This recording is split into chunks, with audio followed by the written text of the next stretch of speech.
Hello everyone, welcome back to our channel Math Zone with PP. I am Sanjeev Kumar. Today I want to give you the information about chapter 8, that is cell, the unit of life of class 11. तो आज आइए हम आपको chapter 8 की class 11th की the cell unit of life की detail जानकारी देते हैं। पीछे जो मैं इस चैप्टर की जानकारी सारी पॉइंट्स की और डिटेल जानकारी दिया हूं, उसकी लिंक मैं आपको डिस्क्रिप्शन में प्रोवाइड कर दूंगा, जहां जाकर के आप चैप्टर 8 की पूरी जानकारी ले पाएंगे। तो आइए स्टार्ट होते हैं। अब माइटोकॉन्ड्रिया से आते हैं। तो माइटोकॉन्ड्रिया ये जैसा कि हम जानते हैं सेल ऑर्गेनेल्स है और ये इनसाइड द साइटोप्लाज्म पाई जाती है और ये बहुत ही इम्पोर्टेंट सेल ऑर्गेनेल्स है। तो आइए इसके बारे में डिटेल जानकारी लेते हैं।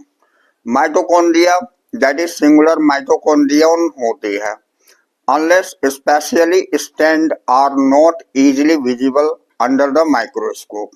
ये जो है आसानी से हमें माइक्रोस्कोप के अंतर्गत नहीं दिखती है। The number of mitochondria per cell is variable depending on the physiological activity of the cell. कहने का मतलब हो गया कि सेल के अंतर्गत माइटोकॉन्ड्रिया की संख्याएं जो है ये वेरिएबल होती है। ये फिजियोलॉजिकल एक्टिविटी सेल की के ऊपर डिपेंड होती है। In term of shape and size also considerable degree of variability is observe. यानी इसकी शेप एंड साइज भी वेरिएबल होती है और ये देखी जाती है सेल के अंतर्गत। Typically it is sausage shape और cylindrical having diameter 0.2 to 1 mu micron. इसकी ये सिलिंड्रिकल शेप की होती है और ये जो है 0.2 से लेकर के 1 म्यू माइक्रोन इसकी डायमीटर होती है। एवरेज 0.5 म्यू माइक्रोन, एवरेज इसकी 0.5 म्यू माइक्रोन डायमीटर होती है and length 1 to 4.1 mu micron. इसकी लेंथ 1 से लेकर के 4.1 म्यू माइक्रोन तक होती है। इस mitochondrion is A double layered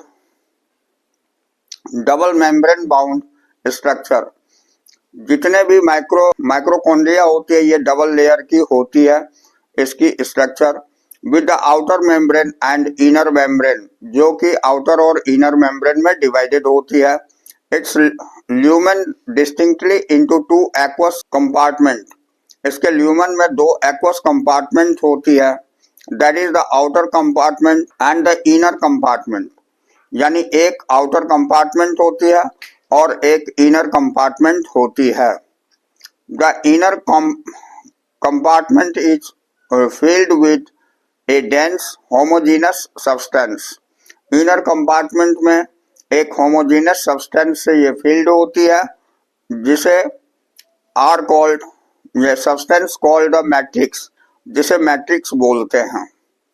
the outer membrane from the continuous limiting boundary of the organelle.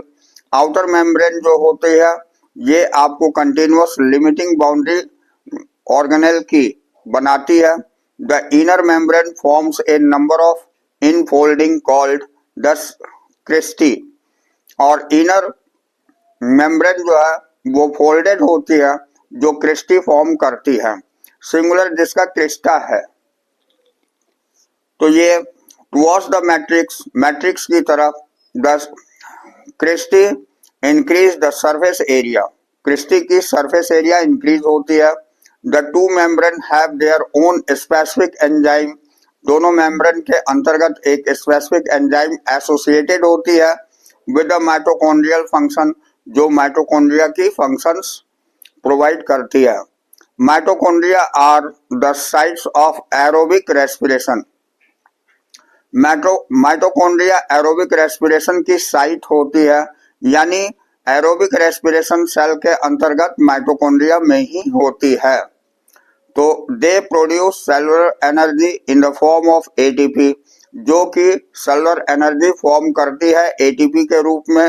Hence they are called powerhouse of the cell, इसीलिए इसे powerhouse of the cell बोलते हैं। Mitochondria को हम powerhouse of the cell बोलते हैं। The matrix also possesses single circular DNA molecule, matrix के अंतर्गत सर्कुलर डीएनए मॉलिक्यूल भी पाई जाती है। ए फ्यू आरएनए मॉलिक्यूल, और कुछ आरएनए मॉलिक्यूल भी होती है। राइबोसोम्स 70S, राइबोसोम 70S की, and the component required for the synthesis of protein, और वो सारे कंपोनेंट पाए जाते हैं जो कि आवश्यक होती है प्रोटीन सिंथेसिस के लिए। The mitochondria divide by fission, अब माइटोकॉन्ड्रिया डिवाइड होती है फिजन से। तो ये माइटोकॉन्ड्रिया के बारे में थी। अब हम नेक्स्ट पॉइंट आते हैं, प्लास्टिड्स। नेक्स्ट पॉइंट हमारी है प्लास्टिड्स, जो कि प्लांट सेल में पाई जाती है जनरली। अब देखिए, plastids are found in all plant cells and in euglenoids, euglenoids में भी पाई जाती हैं।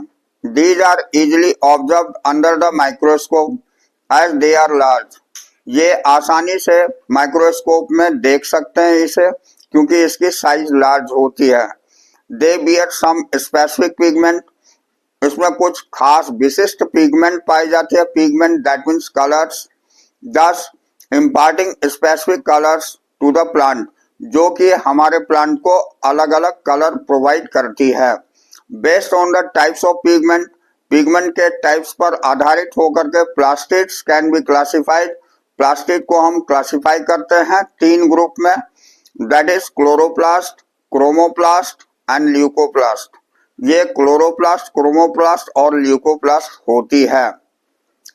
अब देखिए, the chloroplast contains chlorophyll, chloroplast में क्लोरोफिल कंटेन होती है, एंड कैरोटीनॉइड पिगमेंट और कैरोटीनॉइड पिगमेंट होती है, which are responsible for trapping light energy, जो रिस्पॉन्सिबल होती है लाइट एनर्जी को ट्रैप करने के लिए।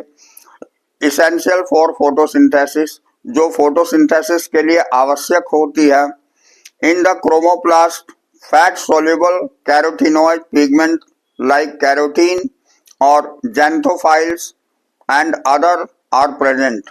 अब देखिए, कैरोटीनॉइड पिगमेंट ये पाई जाती है क्रोमोप्लास्ट में, और इसके अंतर्गत कैरोटीन, जैंथोफिल और अदर भी प्रेजेंट होते हैं। तो this gives the part of the plant yellow, orange और रेड कलर। ये क्रोमोप्लास्ट प्लांट को येलो, ऑरेंज और रेड कलर प्रोवाइड करती है। अब आइए नेक्स्ट है ल्यूकोप्लास्ट। तो the leucoplast are the colourless plastids, ये कलरलेस प्लास्टिड्स होती है ऑफ वेरीड शेप, यानी इसकी शेप वेरी करती है, एंड साइजेज ऑल्सो, तो साइज भी वेरी करती है, विद स्टोर्ड न्यूट्रिएंट्स, इसमें न्यूट्रिएंट स्टोर्ड होती है। ये एमाइलोप्लास्ट स्टोर कार्बोहाइड्रेट्स, यानी एमाइलोप्लास्ट स्टोर करती है कार्बोहाइड्रेट को, जो स्टार्च के रूप में भी होती है।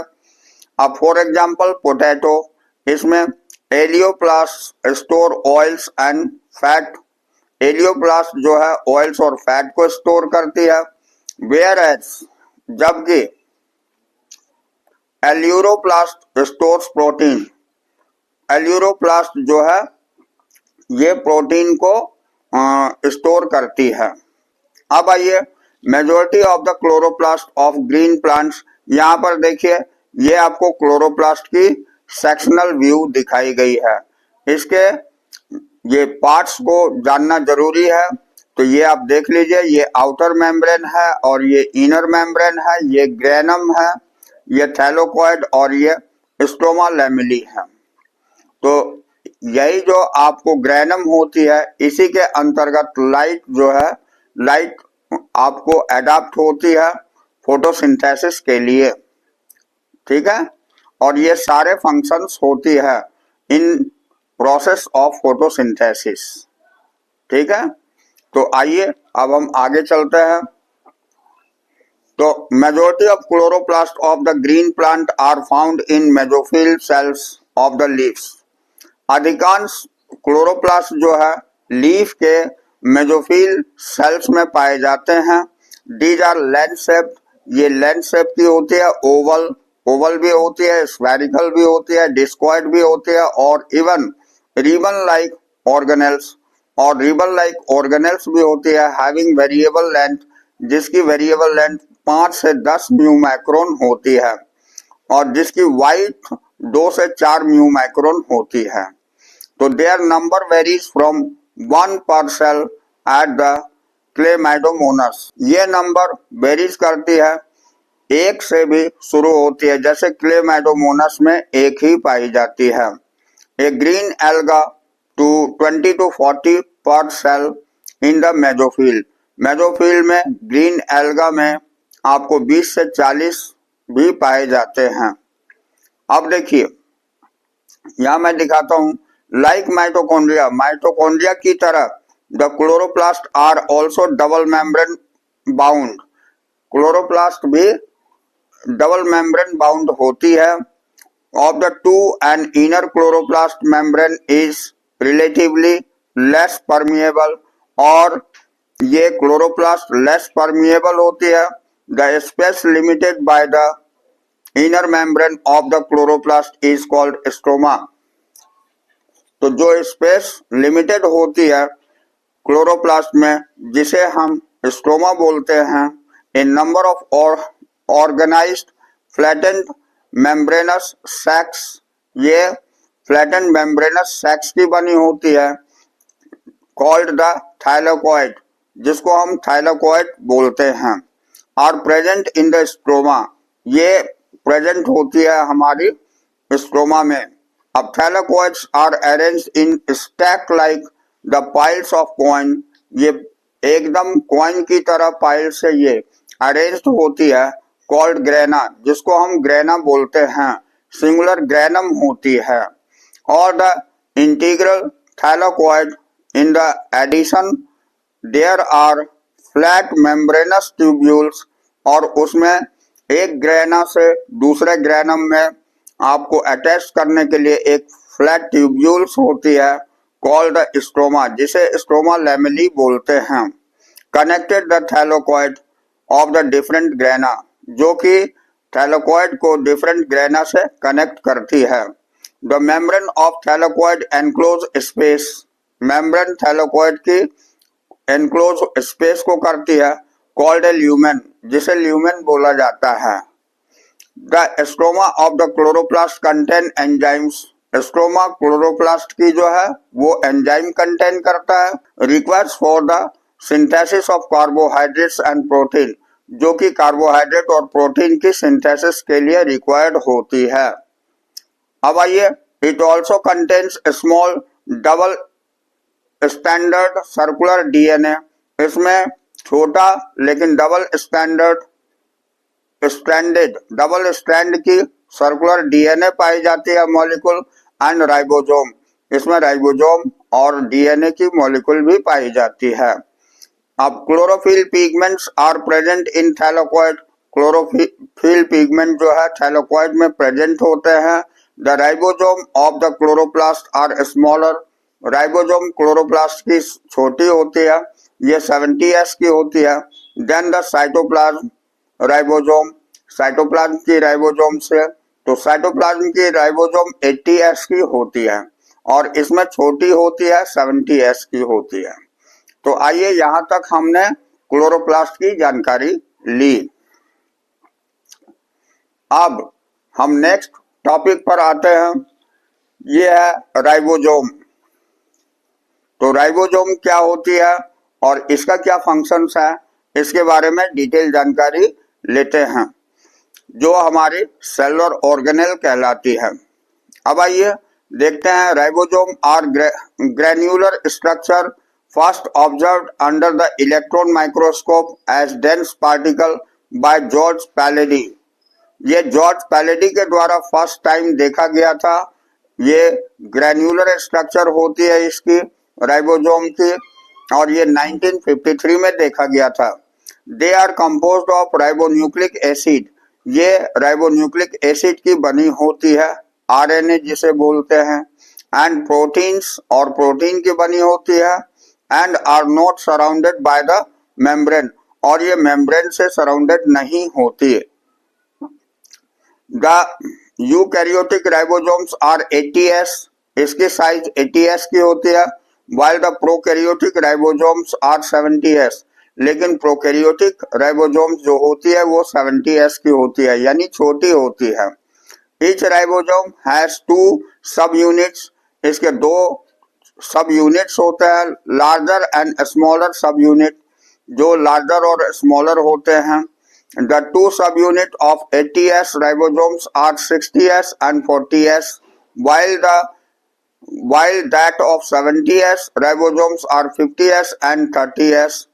तो here S यानी स्वेडबर्ग्स यूनिट, ये स्वेडबर्ग यूनिट स्टैंड होती है फॉर द सेडिमेंटेशन कोफिशिएंट, ये सेडिमेंटेशन कोफिशिएंट के लिए होती है। It is indirectly a measure of density and size, जो कि इसकी डेंसिटी और साइज को मेजर करती है। Both 70s and 80s ribosomes are composed of 2 subunits, जो भी 70s और 80s राइबोसोम्स है ये कंपोस्ट होती है 2 यूनिट की। अब देखिए साइटोस्केलेटन के बारे में, नेक्स्ट टॉपिक पर हम आते हैं साइटोस्केलेटन। तो an elaborated network of filamentous proteinaceous structure consisting of microtubules, तो ये इलेबोरेट करती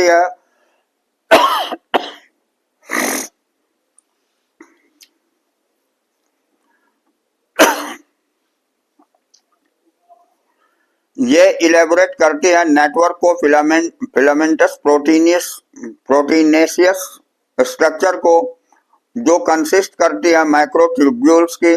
microfilaments and intermediate filaments present in the cytoplasm, microfilaments और इंटरमीडिएट फिलामेंट्स प्रेजेंट होती है साइटोप्लाज्म में, is collectively referred to as a cytoskeleton, जिसको हम cytoskeleton के नाम से जानते हैं। The cytoskeleton in a cell are involved in many functions such as mechanical support, इसका बहुत सारे फंक्शंस होते हैं, जैसे मैकेनिकल सपोर्ट, ये प्लांट को एक मैकेनिकल सपोर्ट देता है। मोटिलिटी यानी मूवमेंट, मेंटेनेंस ऑफ शेप की मेंटेनेंस ऑफ ए सेल के अंतर्गत शेप की मेंटेनेंस करता है, तो ये साइटोस्केलेटन कहलाती है।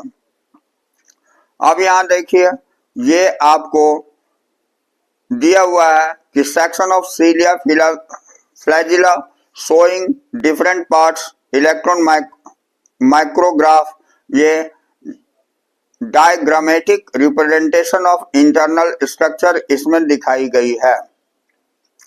ठीक है, जहां आप सारे पार्ट्स को देख करके डिटेल्ड इसकी स्टडी कर सकते हैं। अब आइए यहीं पर हम सीलिया एंड फ्लैजिला लेते हैं, इसी के ऊपर अब आपको पूरी डिटेल जानकारी दी गई है फिगर की हेल्प से। तो आइए इसके बारे में जानकारी लेते हैं। तो सीलिया सिंगुलर जिसकी सीलियम होती है, एंड फ्लैजिला जिसकी सिंगुलर फ्लैजिलम होती है, आर हेयर लाइक आउटग्रोथ्स, ये सेल के अंतर्गत बाहरी आउटग्रोथ्स को फॉर्म करती है ऑफ द सेल मेम्ब्रेन में। अब cilia are small structure which work like oats, causing the movement of either the cell and the surrounding fluids or the surrounding fluids। ये सीलिया छोटी स्ट्रक्चर होती है फ्लैजिला से, जो कि इसकी मूवमेंट के लिए रिस्पॉन्सिबल होती है सेल की या सराउंडिंग फ्लूइड्स की। Flagella are comparatively longer, flagella longer होती है and responsible for cell movement, और ये रिस्पॉन्सिबल होती है सेल मूवमेंट के लिए। The prokaryotic bacteria also possess flagella, prokaryotic bacteria जो होती है वो भी फ्लैजिला पोजेस करती है, यानी उसमें भी पाई जाती है। But these are structurally different, लेकिन उसको संरचना के रूप में अलग तरह की होती है from that of the eukaryotic flagella, eukaryotic flagella से। अब देखिए, the electron microscope study the cilium and flagellum shows that they are covered with plasma membrane. ये सीलियम और फ्लैजिलम की स्टडी से ये क्लियर होती है कि प्लाज्मा मेम्ब्रेन से वो ढकी हुई होती है. Their core called the axoneme. इसके कोर को हम एक्सोनीम बोलते हैं. Possesses a number of microtubules running parallel to the long axis. इसमें माइक्रो ट्यूब्यूल्स रन करती है पैरेलल वे में लॉन्ग एक्सिस में. The axoneme usually has 9 doublets of radially arranged peripheral microtubules. एक्सोनीम में 9 डबलेट यानी दोहरी रेडियली अरेंज्ड होती है पेरिफेरल माइक्रोट्यूब्यूल्स में.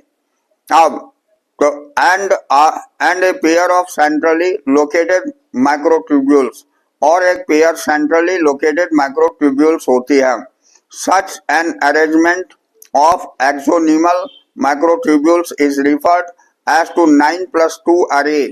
इसको हम 9+2 array बोलते हैं. The central tubules are connected by the bridge. ये central tubules bridge के द्वारा connected होती है and is also enclosed by a central sheath. और ये central sheath के द्वारा enclosed होती है, which is connected to one of the tubules of each peripheral duplets. जो कि एक ट्यूब्यूल से कनेक्टेड होती है और वो हर पेरिफेरल डबलेट से बाय द रेडियल स्पोक के द्वारा कनेक्टेड होती है, जो कि आपको ऑलरेडी फिगर में दिखाई गई है. दस देयर आर 9 रेडियल स्पोक्स. इस तरह 9 रेडियल स्पोक्स होती है. The peripheral duplets are also interconnected by linkers. ये पेरिफेरल डबलेट्स जो है ये इंटरकनेक्टेड होती है लिंकर्स के द्वारा. Both the cilium and flagellum emerge from centriole like structure. दोनों सीलियम और फ्लैजिलम जो है ये इमर्ज करती है सेंट्रियोल के तरह, कॉल्ड द बेसल बॉडीज, जिसको हम बेसल बॉडीज बोलते हैं. अब हमारी next topic centrosome and centriole है. तो इस टॉपिक को देखते हैं. Centrosome is an organelle usually containing 2 cylindrical structure. Centrosome एक ऑर्गेनेल है जो कि कंटेन करता है 2 सिलिंड्रिकल स्ट्रक्चर को, जिसे हम सेंट्रियोल्स बोलते हैं. अब they are surrounded by amorphous pericentriolar material. इसमें ये सराउंडेड होती है एमोर्फस पेरिसेंट्रियोलर मटेरियल से. Both the centrioles in a centrosome lies perpendicular to each other. ये दोनों एक दूसरे पर परपेंडिकुलर पाए जाते हैं. इस तरह से उसकी सिचुएशंस होती है in which each has the organisation like the cartwheel, और इसकी ऑर्गेनाइजेशन जस्ट कार्टव्हील के तरह होती है. अब they are made up of 9 evenly spaced. ये 9 मेनली इवनली स्पेस्ड होती है peripheral fibrils and tubulin protein. ये पेरिफेरल फाइब्रिल्स और ट्यूबुलिन प्रोटीन से बनी हुई होती है. Each of the peripheral fibril is a triplet. और हर पेरिफेरल फाइब्रिल जो होती है ये ट्रिपलेट होती है, यानी 3 लेयर की होती है, त्रिगुणी होती है. The adjacent triplets are also linked. और एडजेसेंट ट्रिपलेट्स जो है ये भी जुड़े हुए होते हैं. The central part of the proximal region of the centriole is also proteinaceous and called the hub. ये जो सेंट्रल पार्ट होती है सेंट्रियोल की, प्रॉक्सिमल रीजन जो होती है सेंट्रियोल की, ये प्रोटीनेशियस होती है और जिसे हम हब बोलते हैं. Which is connected with tubules of the peripheral triplets. जो कनेक्टेड होती है ट्यूब्यूल से पेरिफेरल ट्रिपलेट्स की बाय रेडियल स्पोक. ये रेडियल स्पोक के द्वारा. मेड अप ऑफ प्रोटीन, जो वो भी स्पोक प्रोटीन की बनी होती है। The centriole from the basal body of cilia and flagella. Centriole जो होती है ये बेसल बॉडी होती है सीलिया और फ्लैजिला की। And spindle fibre that gives rise to the spindle apparatus during the cell division of animal cell। और ये स्पिंडल फाइबर्स जो होती है ये राइज करती है और ये सेल डिवीजन के दरमियान एनिमल सेल में ये पाई जाती है और दिखाई पड़ती है। तो ये कंप्लीट हुआ, ये हम जानकारी लिए सेंट्रोसोम और सेंट्रियोल्स के बारे में।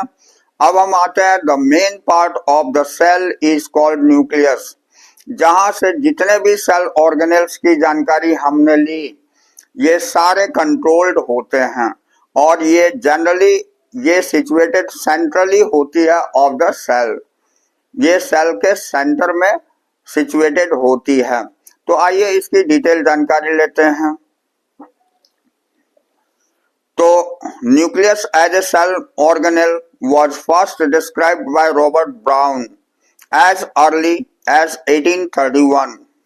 तो 1831 में रॉबर्ट ब्राउन के द्वारा डिस्क्राइब करी गई थी सेल ऑर्गेनेल के अंतर्गत न्यूक्लियस को। तो later the material of the nucleus is stained by the basic dyes. पहले जो है मटेरियल न्यूक्लियस की मटेरियल को स्टैंड करके बेसिक डाइस से दिखाया जाता था। Was given the name chromatin, जिसको क्रोमेटिन नाम दिया गया था बाय फ्लेमिंग्स के द्वारा इसे क्रोमेटिन नाम दिया गया था। तो अब देखिए हम देखते हैं the interface nucleus. Interface nucleus में nucleus of a cell when it is not dividing, जब ये डिवाइडिंग नहीं होती है उस स्टेज को हम इंटरफेस बोलते हैं।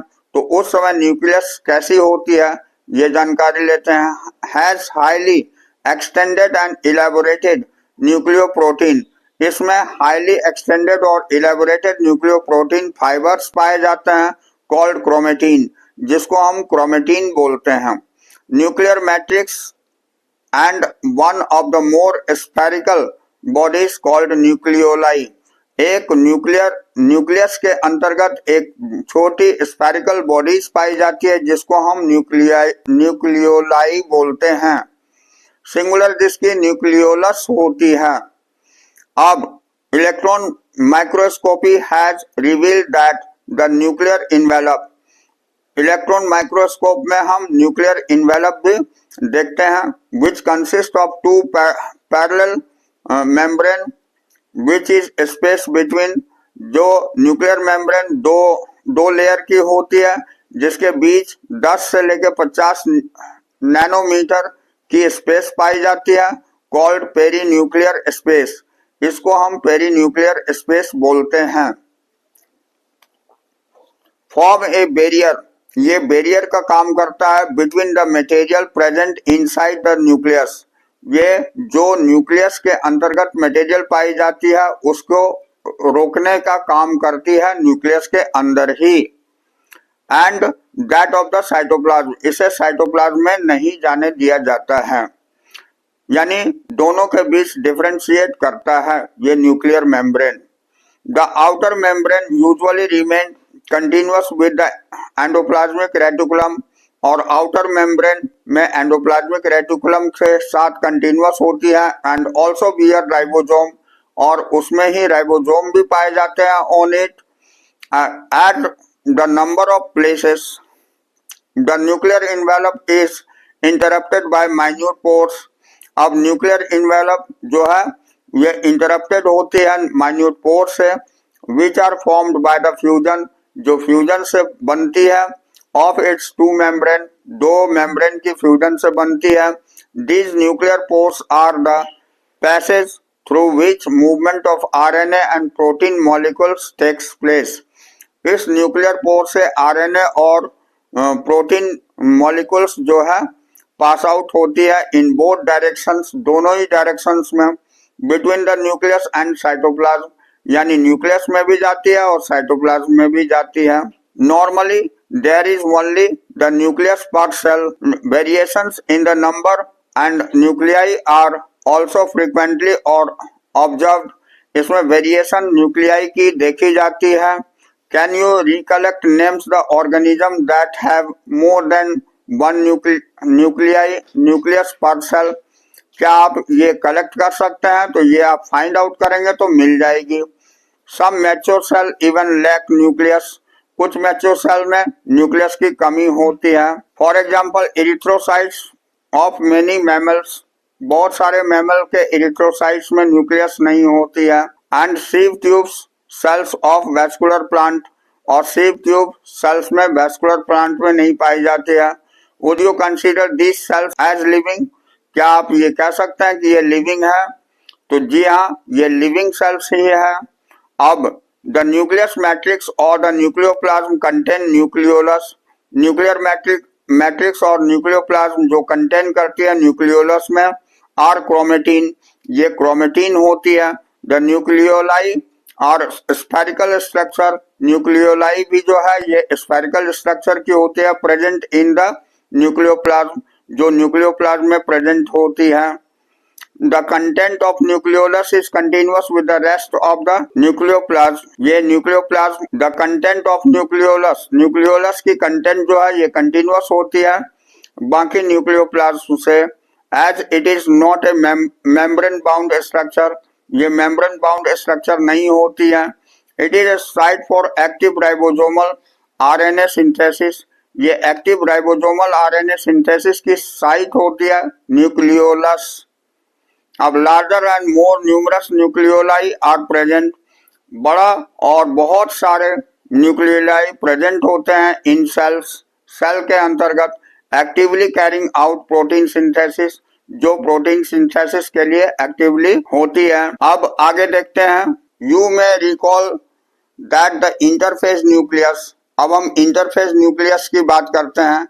Has a loose and indistinct network of nucleoprotein fibre. इसमें इंडिस्टिंक्ट नेटवर्क न्यूक्लियोप्रोटीन फाइबर्स की होती है, कॉल्ड क्रोमेटिन, जिसको हम क्रोमेटिन बोलते हैं। But during different stages of cell division, लेकिन अलग अलग सेल डिवीजन की स्टेज में सेल शोज स्ट्रक्चर क्रोमोजोम। इसके अंतर्गत क्रोमोजोम की स्ट्रक्चर शो होती है place of the nucleus, nucleus की प्लेस पर। अब chromatin contains DNA and some basic proteins called histones. Chromatin जो है ये डीएनए कंटेन करती है और कुछ बेसिक प्रोटीन को कंटेन करती है जिसको हम हिस्टोन बोलते हैं। Some non histone proteins and also RNA. कुछ नॉन हिस्टोन प्रोटीन्स भी होती है और आरएनए भी होती है। A single human cells has approximately 2 metre long thread of DNA distributed among its 23 pairs, यानी जो डिस्ट्रीब्यूटेड होती है 46 क्रोमोजोम में, जो पेयर में पाए जाते हैं, जो 23 पेयर्स की होती है। You will study the detail of DNA packaging in the form of chromosome in class 12, जिसको आप डिटेल जानकारी क्लास 12 में ले पाएंगे। किनेटो कोर दिखाया गया है, सेंट्रल में होती है क्रोमोजोम की काइनेटोकोर। अब every chromatin visible only in the dividing cells essentially has the primary constriction at the centromere. Centromere में प्राइमरी कंस्ट्रिक्शन होती है, कंस्ट्रिक्शन दैट मींस दबाव होती है, on the sides of which disc shape structure called kinetochores. यही मैं बता रहा हूँ, यहाँ पर कंस्ट्रिक्टेड होती है जहां पर कि ये काइनेटोकोर दिखाई देती है, ये प्रेजेंट होता है। अब centromere holds 2 chromatids of chromosome. Centromere जो है 2 क्रोमेटिड्स को क्रोमोजोम के अंतर्गत दिखाती है। बेस्ड ऑन द पोजीशन, ये बेस्ड होती है पोजीशन पर of the centromere. The chromosome can be classified into 4 types. Chromosome 4 तरह की होती है। The metacentric chromosomes has middle centromere. Metacentric chromosome हम उसे बोलते हैं जहां सेंट्रोमियर बीच में पाई जाती है, फॉर्मिंग 2 इक्वल आर्म्स, जिसमें 2 इक्वल आर्म्स होते हैं ऑफ द क्रोमोजोम। अब सब metacentric chromosomes has centromere slightly away from the middle. थोड़ा सा बीच से हट करके अगर होता है तो उसे हम सब मेटासेंट्रिक क्रोमोसोम बोलते हैं। ये सेंट्रोमियर थोड़ा सा हट के होता है बीच से। तो chromosome resulting into the shorter arm and one longer arm, यानी इससे एक तरफ शॉर्टर आर्म बनती है, एक तरफ लॉन्गर आर्म बन जाती है क्रोमेटिड की। इन्हें एक्रोसेंट्रिक। अब हम एक्रोसेंट्रिक में देखते हैं। Chromosomes of the centromere is situated close to its end, इसके एंड से बिल्कुल क्लोज होती है। फॉर्मिंग वन एक्सट्रीमली शॉर्ट, एक बहुत ही छोटा होता है, and one very long arm, एक तरफ बहुत ही लंबा आर्म होता है। वेयर एज टीलोसेंट्रिक, टीलोसेंट्रिक में क्रोमोसोम्स हैज टर्मिनल सेंट्रोमियर, यानी क्रोमोसोम्स छोर पर पाई जाती है, या तो इस छोर पर या अपर छोर पर, उसको हम टीलोसेंट्रिक बोलते हैं।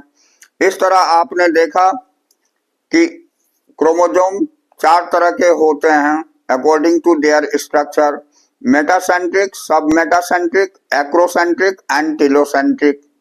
ठीक है, ये यहाँ दिखाई गई है अकॉर्डिंग टू अरेंजमेंट। ये चारों टाइप दिखाई गई है। Types of chromosome based on the position of centromere, centromere की पोजीशन के आधार पर इसके 4 टाइप होते हैं।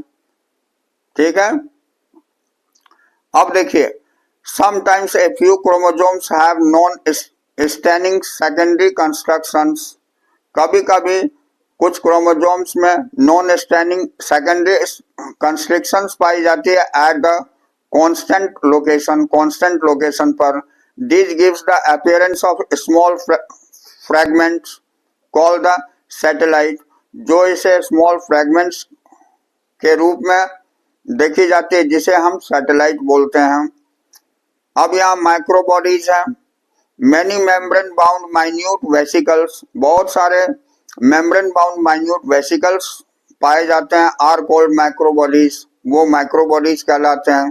दैट कंटेन्स वेरियस एंजाइम, जिसके अंतर्गत बहुत तरह के एंजाइम्स होते हैं, are present in both plant and animal cell, ये प्लांट और एनिमल सेल में पाए जाते हैं। तो यहाँ पर हमारी चैप्टर फिनिश होती है। तो आज हम यहाँ चैप्टर 8 कंप्लीट करते हैं। नेक्स्ट क्लास में हम नेक्स्ट और न्यू चैप्टर लेकर चलेंगे। तो that's all for today and we will meet again on the next class. Good luck to you.